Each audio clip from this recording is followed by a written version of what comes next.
Thank you for tuning in to this edition of Women and Finance. Let's Talk Money. I'm Francine Humphrey. And I'm Ferebee. A lack of involvement is leaving women potentially exposed to financial hardship in later life.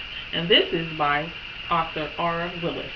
It's disappointing and concerning to see that there is still such inequality globally between men and women of all ages when it comes to making decisions about saving for retirement. If women aren't involved in the retirement planning process, they could be setting themselves up for some serious financial trouble in their golden years.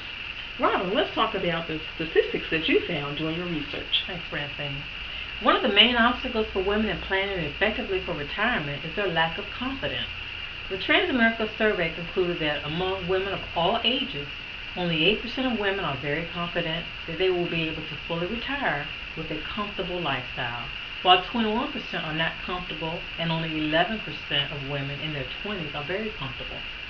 Women live between 5 and 6 years longer than men.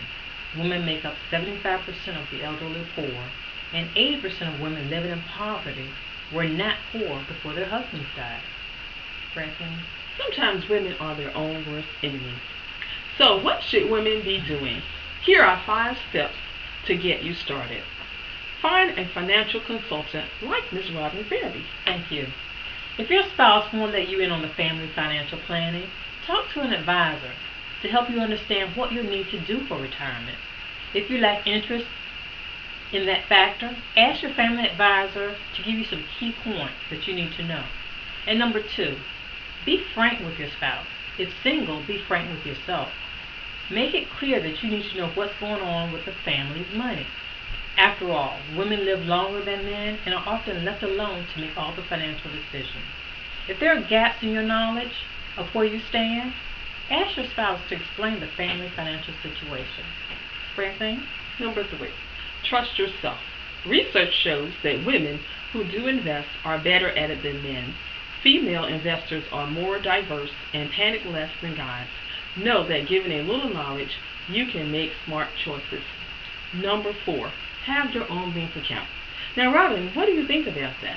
Now, this doesn't mean to shut down your joint accounts, but have your own place to put some extra cash every month. Not only will this force you to pay attention to your own cash inflows, but if something happens, you'll have an emergency fund. The point of all this is to take control of your own finances. Women shouldn't rely on their spouses to handle the family's hard-earned cash themselves. As with most decisions in marriage, goals around money need to be shared. Francine, and what's the 5th one? It is estate planning. Everyone has an estate. We hear so many people say, I don't have anything, so why do I need a will? No matter how small or how large, your property should be placed with those that you choose to have it. Your estate also includes your cash on hand, your retirement funds, your investments. So what we would like for you to think about is getting your will done by a financial consultant or an attorney and have it prepared for you. Also draw your power of attorneys, your doable power of attorneys, and your medical power of attorney. Robin, let's tell folks where they can get in touch with us and find out all this good information. Okay.